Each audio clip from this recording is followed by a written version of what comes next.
إن الحمد لله نحمده ونستعينه ونستغفره ونؤمن به ونتوكل عليه ونعوذ بالله من شرور أنفسنا ومن سيئات أعمالنا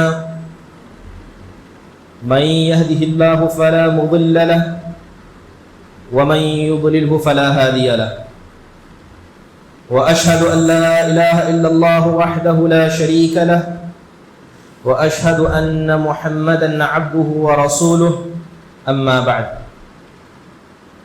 فإن خير الحديث كتاب الله وخير الهدي هدي محمد صلى الله عليه وسلم وشر الأمور محدثاتها وكل محدثة بدعة وكل بدعة ضلالة وكل ضلالة في النار فأعوذ بالله من الشيطان الرجيم بسم الله الرحمن الرحيم يا أيها الناس اتقوا ربكم الذي خلقكم من نفس واحدة وخلق منها زوجها وبث منهما رجالا كثيرا ونساء واتقوا الله الذي تساءلون به والأرحام إن الله كان عليكم رقيبا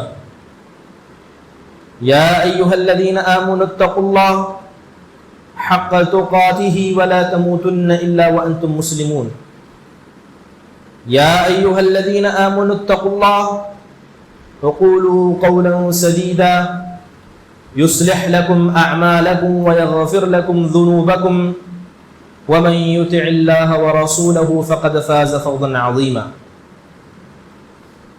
وقال الله سبحانه وتعالى ولا تسبوا الذين يدعون من دون الله فيسبوا الله عدوا بغير علم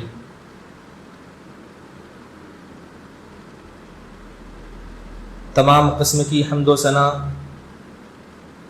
بڑائی، کبریائی، تعریف و توصیف اس اللہ وحدہ لا شریک کے لیے لائق و زیبا ہے جس نے ساری کائنات کو پیدا کیا، اور وہی رب ہے جو قیامت کے دن کو برپا کرنے والا ہے۔ اور درود کا نزول ہو تمام انبیاء علیہم الصلاۃ والسلام پر جنہیں اللہ تبارک و تعالیٰ نے اپنی اپنی قوموں تک ہادی اور رہبر بنا کر بھیجا، خصوصاً ہمارے اور آپ کے آخری نبی جناب محمد الرسول اللہ صلی اللہ علیہ وسلم پر، جنہیں اللہ تبارک و تعالیٰ نے ایک ایسی شریعت عطا کی جو رات کی تاریکی میں بھی دن کی طرح واضح اور عیاں ہے۔ برادران محترم، یقیناً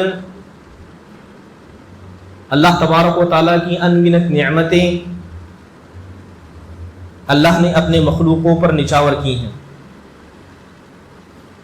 اگر کوئی شخص ان نعمتوں کو شمار کرنا چاہے تو اللہ خود فرماتا ہے کہ وہ شمار نہیں کر سکتا، اور اللہ تبارک و تعالیٰ نے ان نعمتوں کے بدلے ہم سے شکر کا مطالبہ کیا تاکہ یہ نعمتیں ہمارے پاس باقی رہیں اور اس میں اضافہ ہوتا رہے۔ اور اللہ تبارک و تعالیٰ نے ہم کو پیدا کیا اور اس کا مقصد کیا ہے اس کو بھی بتا دیا کہ عبادت یہ اللہ کا مقصد ہے، اسی مقصد سے اللہ نے ہمیں پیدا کیا، اور اس میں اس عبادت کو اللہ دیکھنا چاہتا ہے جو سب سے بہترین ہو، سب سے اچھی عبادت ہو، چاہے وہ اللہ تبارک و تعالیٰ سے اس کا تعلق ہو یا ایک ایسی عبادت جس کا تعلق بندوں سے ہو جسے ہم حقوق العباد کہتے ہیں۔ خطبہ مسنونہ میں اکثر 3 آیتیں پڑھی جاتی ہیں۔ یہ 3 آیتیں ہمیں ایک ہی پیغام لا کر دیتی ہیں۔ ان 3 آیتوں میں جو ہر جمعہ میں پڑھی جاتی ہیں اللہ ایک پیغام دیتا ہے۔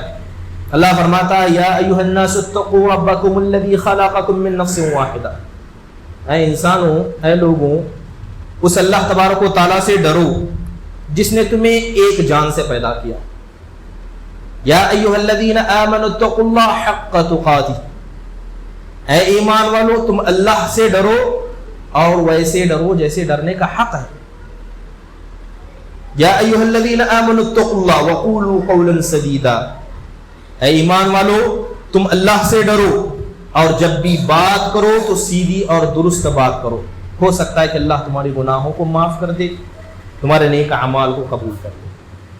تو ان 3 آیتوں میں جو پیغام ہمیں موصول ہوا اور جو پیغام ہمیں دیا گیا وہ اللہ کا تقوی ہے، وہ اللہ کا ڈر ہے. اگر کوئی آدمی اللہ تبارک و تعالیٰ سے ڈرنے والا بن جائے، چاہے اس کی عبادت کرتے ہو یا کسی گناہ کے کام کو چھوڑتے ہوئے ہو، تو وہی آدمی دنیا اور آخرت میں کامیاب ہونے والا ہے. اب تقوی کیسے ہونا چاہیے اس کے بارے میں چند باتیں انشاءاللہ آئیں گی. خطبہ مسنونہ کے بعد ایک آیت کریمہ میں نے پڑھی تھی. اللہ فرماتا ہے وَلَا تَسُبُّوا الَّذِينَ يَدْعُونَ مِن دُونِ اللَّهِ فَيَسُبُّوا اللَّهَ عَدْوًا بِغَيْرِ عِلْمٍ. اللہ کہتا ہے کہ ان لوگوں کے خداؤں کو تم گالی مت دو جو اللہ کے علاوہ کسی اور کی عبادت کرتے ہیں. اگر تم گالی دو گے تو ہوگا یہ فَيَسُبُّوا اللَّهَ عَدْوًا بِغَيْرِ عِلْمٍ، تو بطور دشمنی بغیر علم کے وہ تمہارے خدا کو گالی دیں گے، وہ اللہ کو گالی دیں گے. اگر تم دوسروں کی خداؤں کو گالی دو گے تو وہ پلٹ کر تمہارے خدا حقیقی معبود اللہ کو گالی دیں گے. تو اگر آپ اس آیت پر غور کریں تو اللہ نے کس چیز سے منع فرمایا ہے؟ اگر کوئی غیر اللہ کو گالی دیتا ہے تو کیا گالی دینا گناہ کا کام ہے؟ بذات خود غیر اللہ کے بارے میں برا بلا اللہ نے قرآن میں خود کہا کہ یہ جو لوگ غیر اللہ کی عبادت کرتے ہیں یہ ایک مچھر مکھی کے بھی مالک نہیں ہے، لیکن اس کے باوجود گالی دینے سے منع کیا گیا. وجہ کیا ہے؟ وجہ یہ ہے کہ اگر آپ ایسا کام کریں گے جو غلط نہیں ہے لیکن اس کام کے کرنے کی وجہ سے ایک غلط چیز پلٹ کر آپ کی طرف آئے گی، وہ کیا ہے؟ وہ اللہ تبارک و تعالیٰ کو گالی دینا ہے. تو ایک ایسا کام جو درست ہے اگر اس کام کو کر جائیں تو اس کی وجہ سے اگر کوئی غلط چیز آتی ہے تو وہ کام کرنا بھی درست نہیں ہے. شریعت کے اندر ایک قاعدہ بتایا جاتا ہے، کہا جاتا ہے کہ درء المفاسد مقدم علی جلب المنافع، کہ اگر ایک کام ایسا ہے کہ اس کے کرنے میں ثواب ہے لیکن اگر آپ اس کام کو کر جائیں گے تو ہو سکتا ہے کہ ایک گناہ بھی ساتھ میں لے آئیں. تو قاعدہ کہا جاتا ہے کہ اس کام کو چھوڑ دینا بہتر ہے. جس کام میں ثواب اور برائی دونوں برابر ہو تو شریعت کا اصول ہے کہ اس کام کو چھوڑ دیا جائے. جیسے اللہ نے قرآن میں فرمایا غیر اللہ یہ کچھ نہیں ہے اللہ تبارک و تعالیٰ کے سامنے، سب اللہ کی مخلوق ہے، لیکن اس کے باوجود بھی ان کے خداؤں کو برا بلا کہنے سے منع فرمایا گیا. آپ دیکھیں کہ یہ جو شریعت اسلامیہ ہے اللہ تبارک و تعالیٰ نے ہمیں ایک ایسی شریعت عطا کی ہے جس کے سارے احکام ہمارے سامنے کھول کر رکھ دیے گئے. ایک بنیادی چیز سمجھنے کی کوشش کریں. ہمارے پاس 2 چیزیں ہیں. پہلی چیز کہ اللہ تبارک و تعالیٰ نے ہمیں نیک کام کرنے کا حکم دیا ہے، نماز پڑھنے کا حکم دیا، زکوٰۃ دینے کا حکم دیا، حج کرنے کا حکم دیا. اور اس کے برعکس اللہ تبارک و تعالیٰ نے بہت سارے گناہوں سے بچنے کا حکم دیا. 2 چیزیں ہیں، ایک ہے نیک کام کرنا اور دوسری طرف ہے برے کاموں کو چھوڑ دینا. اگر میں آپ سے سوال کروں کہ بتائیں دونوں میں افضل کون سی چیز ہے؟ کیا نیک کام کرنا یہ زیادہ اللہ کو پسند ہے یا کسی بری چیز کو چھوڑ دینا یہ اللہ کو زیادہ پسند ہے؟ تو جہاں تک تفصیل کی بات ہے اس بات کو ذرا غور سے سنیں کہ اگر کوئی نیک کام ایسا ہے جو فرض اور واجب ہے اور اس کے مقابلے میں کوئی حرام چیز ہے تو اللہ تبارک و تعالیٰ کو سب سے زیادہ پسند نیک عمل ہے.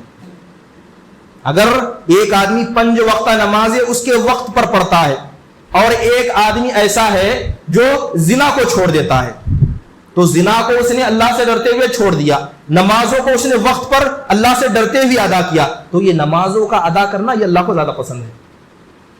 یہ کب ہوگا؟ جب دونوں کام برابر ہوں. فرض نماز ادا کرنا فرض ہے، زنا سے بچنا یہ بھی فرض ہے، جب دو کام جن کا درجہ جن کا لیول ایک ہے تو اس میں اللہ تبارک و تعالیٰ کو پازیٹیو نیک عمل زیادہ پسند ہے. امام ابن قیم رحمہ اللہ نے اپنی کتاب الفوائد کے اندر تقریباً 25 ایسے اسباب کو بیان کیا, 25 ایسے ریزن کو بیان کیا جس میں انہوں نے بتایا کہ نیک کام کرنے کا ثواب زیادہ ہے بنسبت برے کاموں سے بچنے کی. مثال دیتے ہوئے ان اسباب میں سے ایک سبب بیان کرتے ہوئے کہتے ہیں کہ آپ ابلیس کو اور حضرت آدم علیہ السلام کے قصے کو لیجئے. ابلیس اور آدم علیہ السلام کے قصے کو, اس میں ایک نیک کام کرنے کو چھوڑا گیا اور ایک برے کام کو ادا کیا گیا. دونوں کا درجہ دیکھیے, دونوں کا گناہ دیکھیے اور دونوں کی سزا دیکھیے. اللہ تبارک و تعالیٰ نے حضرت آدم کو پیدا کیا. جتنے انسان یا یہ کہیں کہ جتنے جاندار تھے, جتنے فرشتے تھے اور اسی طرح جتنے جن وغیرہ تھے, اللہ تبارک و تعالیٰ نے کہا کہ تم آدم کو سجدہ کرو. سب نے سجدہ کیا سوائے ایک جن جسے شیطان کہا جاتا ہے. وہ شیطان نے سجدہ کرنے سے انکار کیا. اللہ نے حکم دیا تھا کہ آدم کو سجدہ کرو, شیطان نے انکار کر دیا. تو اللہ تبارک و تعالیٰ نے اسے مردود قرار دیا. جہنم اس کے لیے واجب, جنت کو حرام قرار دیا گیا اور کہا کہ تو جہنمی ہے, اگر تیری اتباع بھی قیامت تک کوئی کرے گا تو وہ بھی جہنمی ہے. اللہ تبارک و تعالیٰ نے سزا دی, نیک کام کو چھوڑنے کی سزا. اس کے برعکس برے کام کو کرنے کی سزا دیکھیے. حضرت آدم کو اللہ نے پیدا کر کے جنت میں چھوڑ دیا. فَكُلَا مِنْهَا رَغَدًا حَيْثُ شِئْتُمَا, کہا گیا کہ تم جاؤ اے آدم و حوا جنت میں جو چاہے کھاؤ. فَلَا تَقْرَبَا هَذِهِ الشَّجَرَةَ, اللہ نے بس ایک کنڈیشن رکھی, کہا کہ یہ جو درخت ہے اس کے قریب نہیں جانا, جو چاہے کھاؤ لیکن اس درخت کے قریب نہیں جانا. شیطان نے بہکا دیا, حضرت آدم نے منع کرنے کے بعد گناہ کا کام کر لیا. اللہ تبارک و تعالیٰ نے سزا دی, جنت سے نکال دیا. اب دو لوگوں کو سزا ملی, ایک شیطان کو سزا ملی, اس نے نیکی کے کام کو چھوڑا, اس کو سزا دی گئی کہ وہ ہمیشہ اس کے لیے جنت حرام قرار دی گئی, اور کہا گیا کہ اگر تیری کوئی اتباع کرے گا تو وہ بھی جہنمی ہے. حضرت آدم نے ایک گناہ کا کام کیا, جنت سے اتارا گیا. حضرت آدم نے توبہ کی, ان کی توبہ قبول ہوئی اور وہ جنت میں بھی رہیں گے.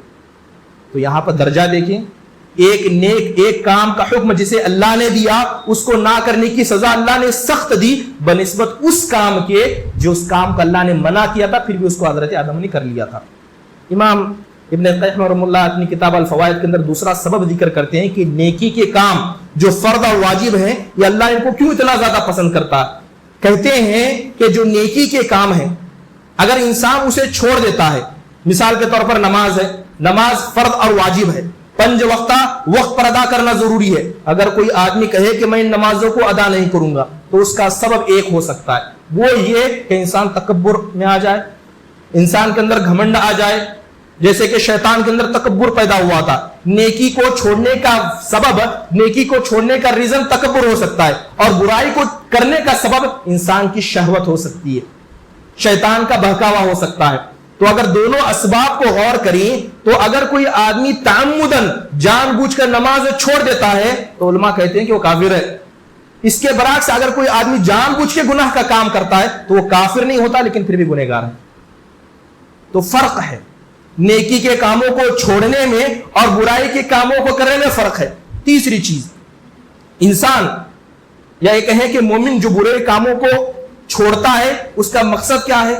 وہ ان برے کاموں کو چھوڑتا اس لیے ہے تاکہ اللہ تبارک و تعالیٰ اسے ثواب عطا کرے, تاکہ اللہ اس کی نیکیوں میں اضافہ کرے. تو اصل ہے نیکی, اور گناہ چھوڑنے کا مقصد بھی کیا ہے؟ تاکہ اس کی نیکیوں میں اضافہ ہو جائے. اس طرح کے 25 ریزن امام ابن قیم رحمہ اللہ نے کتاب کے اندر ذکر کرتے ہوئے کہا کہ جہاں تک فرض کاموں کی بات ہے, فرض واجبات کی بات ہے, اسی طرح حرام کاموں سے بچنے کی بات ہے, تو اللہ تبارک و تعالیٰ کو پسند کیا ہے؟